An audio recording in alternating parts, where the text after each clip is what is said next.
गीता जी वेद शास्त्र को उठाया, चमक धमक वाले लाल कपड़े में बांधकर अलमारी में ठोक दिया। इधर से उठा लिया, उधर से उठा लिया, कच्चा सीमेंट ना पानी डाला, सूखा सीमेंट मिलाकर ये बना दिया ना महल।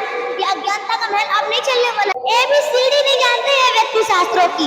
दोस्तों आज मैं आपको बता दूं कि बड़े लोगों का तो आपने बहुत कुछ सुना है, लेकिन आज यहाँ आने के बाद एक आश्चर्यचकित कर देने वाला मामला हमारे सामने आया कि छोटे छोटे बच्चे भी ज्ञान का ऐसा जखीरा खोल रहे हैं कि सुनने के बाद आप भी चकाचौंध रह जाएंगे। तो ऐसे ही एक बच्ची से हमारी मुलाकात हुई है और आज हम इनसे जानेंगे कि आखिरकार ये पढ़ने लिखने के उम्र और टाइम में इतना बड़ा ज्ञान कैसे ग्रहण कर पाते हैं इन बच्चे। क्या नाम है आपका? श्रद्धा दासी। अच्छा, श्रद्धा जी आप कहाँ से हैं? मैं नोएडा से आई हूँ। अच्छा, नोएडा से आई है। कौन सी क्लास में पढ़ती हैं? ये किस उपलक्ष्य में यहाँ भंडारा ये मनाया जा रहा है? ये कबीर साहिब जी के प्रकाट्य को दर्शाते हुए संत रामपाल जी महाराज के सानिध्य में ये 3 दिवसीय महासमागम मनाया जा रहा है। ये समागम जो मनाया जाता है, भंडारा जो मनाया जा रहा है, इसका क्या उद्देश्य है? इस समागम का उद्देश्य कबीर साहिब जी की जो प्रकाट्य की लीला थी, उसे जो भी आजकल के जो ये नकली धर्मगुरु हैं, उसे अलग अलग विभागों में बांटकर झूठी कहानियां बनाकर बताने लगे हैं। तो सच्चाई को दर्शाते हुए उनकी प्रकाट्य की लीला को विस्तार से समझाते हुए इस समागम का यही उद्देश्य। आप इतनी कम उम्र में भक्ति पूजा कर रही हैं, अभी तो आपको पढ़ने लिखने की उम्र था और आप पढ़ाई लिखाई करने का उम्र और टाइम था, तो ये इतनी छोटी उम्र में भक्ति क्यों कर रही हैं आप? सिख धर्म के प्रवक्ता गुरु नानक देव जी कहते हैं, ना जाने काल की कर डाले, किस भी दर्जा पासावे, जिनाते सिर ते मौत को रख दी, उनानु केड़ा हंसावे। हमें अपने टाइम का कुछ पता नहीं है। जैसे एग्जांपल दूं तो मेरा ही एग्जांपल है कि मैं इस टाइम अभी इस पल बोल रही हूँ, अगले पल बोलने के लिए मुझे समय मिले या ना मिले और मेरी मौत हो जाए। हमें इस टाइम का कुछ भी पता है नहीं कि हमारी कब मृत्यु हो जाए। अब बात रही छोटे बच्चों की उम्र की, तो मीराबाई, ध्रुव प्रयाग, ये भी तो बचपन से ही भक्ति कर रहे थे ना। इनके लिए तो कोई व्यापी व्यवस्था तो थी नहीं कि परम भक्त तो यही भक्ति करेंगे, हम लोग भी तो भक्ति कर सकते हैं। हमें अपने लाइफ का कुछ पता नहीं है। एंड बात रही उम्र की, तो उम्र का कुछ पता नहीं है, क्योंकि लोग कहते हैं कि बुढ़ापे में भक्ति की जाए। कुछ लोगों का तो गर्भपात में ही मरण हो जाता है, वो घर में ही मर जाते हो। क्या उन्हें टाइम मिला भक्ति करने का? उन्हें तो दुनिया देखने का भी टाइम नहीं मिला, तो वो भक्ति कैसे करेंगे? इसीलिए जो भी हमारे पास टाइम है, हमें इस टाइम को सेव करके केवल भक्ति करनी चाहिए। मीराबाई, ध्रुव प्रहलाद जैसी पुण्य आत्माओं, महाआत्माओं ने भक्ति की, तो हम भी भक्ति कर सकते हैं। हमें कोई जोर जबरदस्ती नहीं है भक्ति करने की। और जो भक्ति नहीं कर रहे, वे केवल अपने जीवन का नाश कर रहे हैं। नाश, उनका समूल नाश होगा। उन्होंने अपने टाइम को एकदम वेस्ट कर रखा है। ये जो टाइम है, हमारे गुरुजी कहते हैं, जब बालक 3 साल का हो जाता है, उसे तभी नाम दीक्षा दे देनी चाहिए। मतलब हम लोगों को 3 साल से ही नाम दीक्षा मिल जाती है, क्योंकि हमें कुछ पता नहीं है। क्योंकि बहुत छोटे छोटे बच्चों का भी मौत हो जाती है, उनकी 4-5 साल के, 6-7 साल के, 10-12 साल के, कुछ हम लोगों को पता नहीं है। कभी कभार तो 2-3 दिन के बच्चों की मौत हो जाती है। तो क्या उन्हें बुढ़ापे में भक्ति करने का टाइम मिला? भाई कैसे, कब? कभी तो नहीं मिला ना उन्हें टाइम। हमें जो टाइम मिला है, इसे हमें सेव करके इस टाइम को मतलब वेस्ट नहीं करना चाहिए। और इस टाइम में जितना भी हमारे पास टाइम है, केवल भक्ति करनी चाहिए।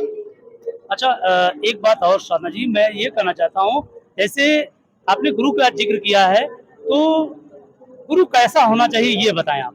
तत्वदर्शी संत होना चाहिए, क्योंकि अब तत्वदर्शी संत है पूरे विश्व में।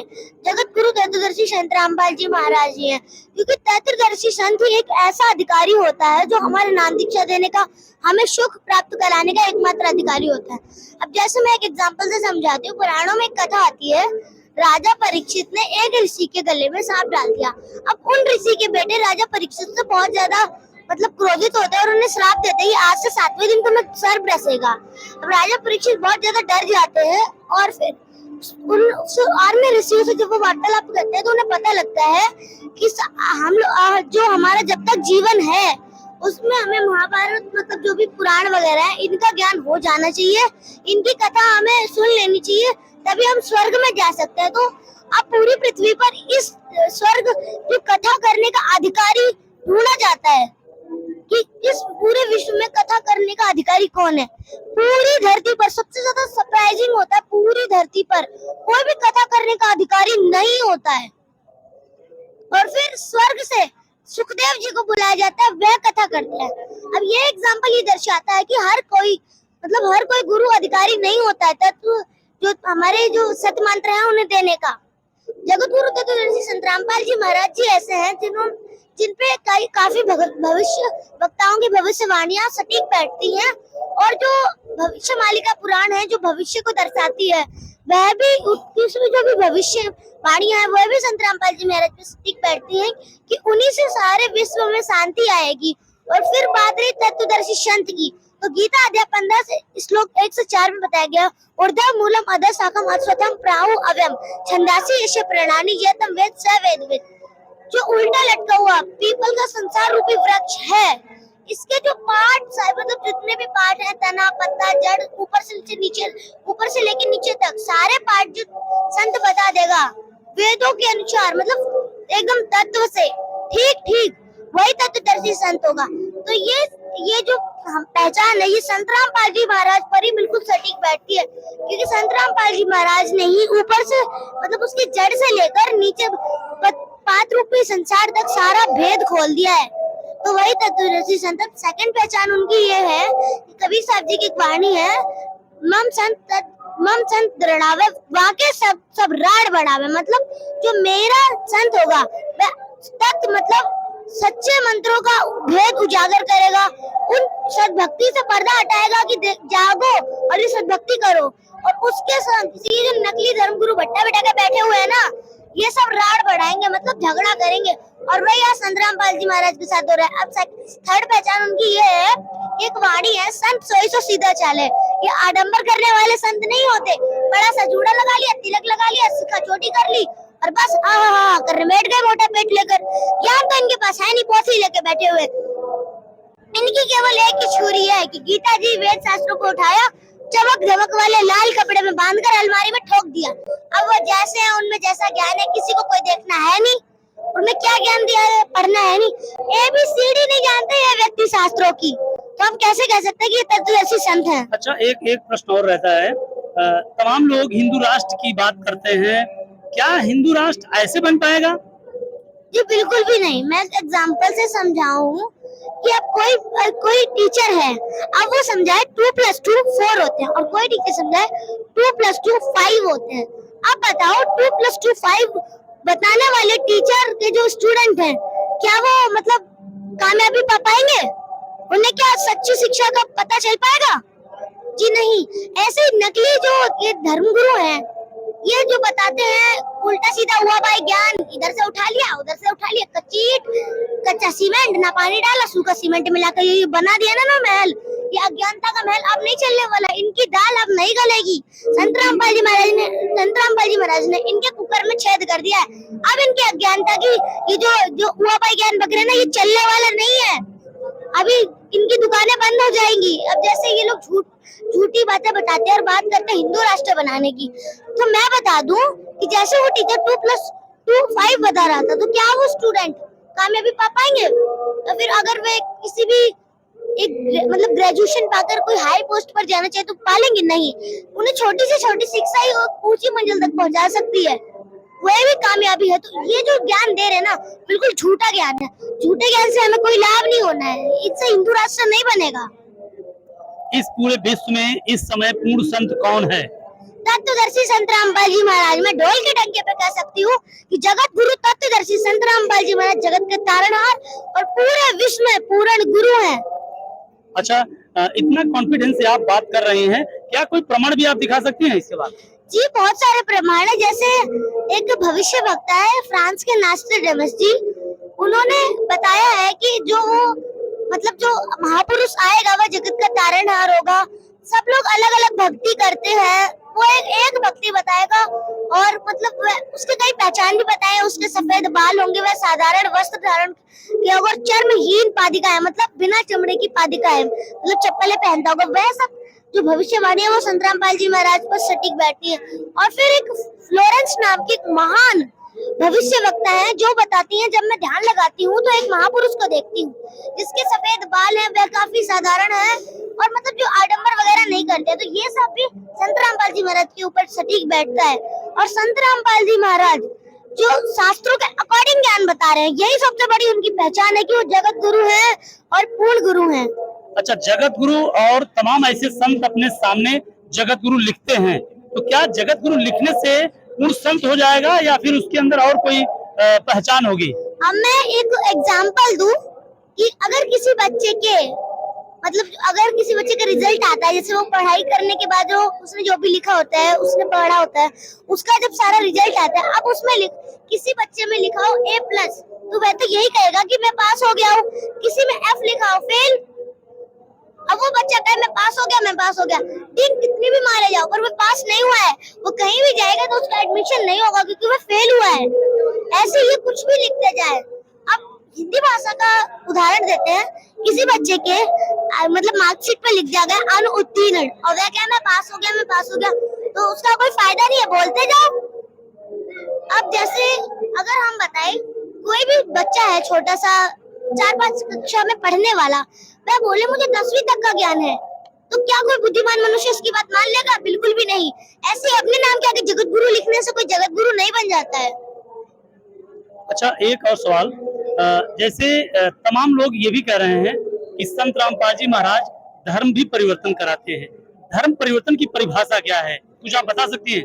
धर्म परिवर्तन की परिभाषा है जैसे धर्म परिवर्तन, कोई मुसलमान है तो वो हिंदू बन गया, उसने अपना धर्म परिवर्तित कर लिया, उसे धर्म परिवर्तन कहते हैं जी। बिल्कुल। और संत रामपाल जी महाराज धर्म परिवर्तन बिल्कुल भी नहीं कराते, बल्कि वे उनकी ही धर्मों का according to the worship of religions वो भक्ति बताते जो उनके। अब जैसे कुछ ये जो मुस्लिम धर्म है, इसकी कुरान शरीफ है, कबीर साहब जी ऐसे बाखबर है जिन्होंने कुरान शरीफ का सही इल्म बताया है।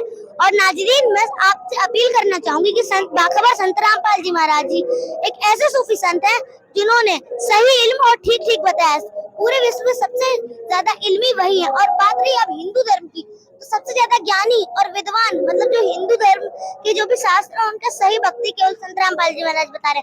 अब सिख धर्म जिसके परिवर्तक गुरु नानक देव को कबीर साहब मिले थे, और कबीर साहब जी ने जो भक्ति बताई वही संत रामपाल जी महाराज दे रहे हैं। जो गुरु ग्रंथ साहिब है उसके अकॉर्डिंग भक्ति संत रामपाल जी महाराज दे रहे हैं। एक सच्चा गुरु संत रामपाल जी महाराज बता रहे हैं, सच्चा रब, सच्चा गुरु वही बता रहे हैं। और बात रही ईसाई धर्म की, अब ईसाई धर्म में क्या कहा जाता है? God is formless, God is formless, Allah निराकार है, भगवान दिखता नहीं है, निराकार है। अब मैं बता दूं कि वो लोग कहते हैं गॉड इज फॉर्मलेस, तो बाइबल में ही बताया गया है कि एक मैन रहता है, एडम के बाद जो होता है वह काफी ज्यादा सैड रहता है, तो उसे ये तीनों देवता दिखाई देते हैं, जिसमें वो बताया गया है कि वह भगवान उनके लिए दर्शाते हैं, तो उसमें वो दिखाई दे रहे हैं उसे, तो कैसे निराकार है? और फिर बाइबल में ही बताया गया है कि जो उनका सृष्टि रचना उत्पत्ति ग्रंथ है, उसमें कहा गया है अल्लाह जो भगवान कहते हैं हम मनुष्य को अपने तरह अपने जैसा बनाए। तो गॉड वाई फॉर्मलेस, परमात्मा कैसे निराकार हो सकता है? कैसे? कोई है प्रमाण? बाइबल खुद ही कह रही है कि परमात्मा साकार है, तो वह कैसे कह सकते निराकार है?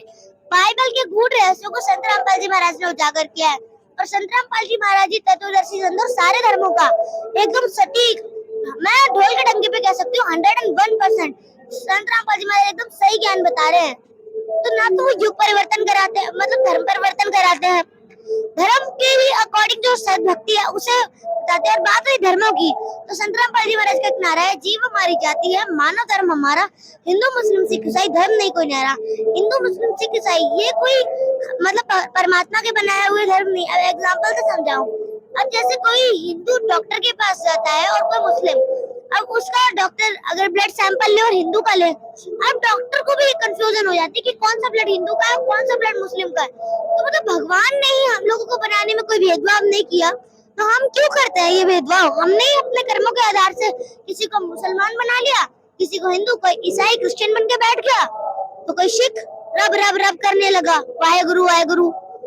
तो जो संतराम एक सवाल और रहता है, तमाम सिख के सिख धर्म के लोग भी जो गुरु नानक जी को मानते थे, वो गुरु नानक के पथ पे नहीं चल करके संत रामपाल जी महाराज जी को बता रहे हैं कि वो धर्म परिवर्तन करा देते हैं, धर्म परिवर्तन की और कुछ बातें बताएं आप। हम बताना चाहूंगी, बात रही सिख धर्म की, तो ये भी काफी बड़ा धर्म है और इसके जो प्रवर्तक है गुरु नानक देव जी, ये भी काफी महान आत्मा रहे हैं। इन्हें कबीर से मिले थे और सत्य नाम, मूल नाम का भेद उजागर किया था और इन्हें सख्त हिदायत दी थी कि इस समय इस नाम का उजागर बिल्कुल भी मत करना, इसको बिल्कुल भी मतलब समाज में मत फैलाना, किसी को मत देना, वरना ये जो नकली धर्म गुरु है ये इसी नाम को देते पाएंगे और ये हमारा जो मूल ज्ञान है ये नहीं चल पाएगा।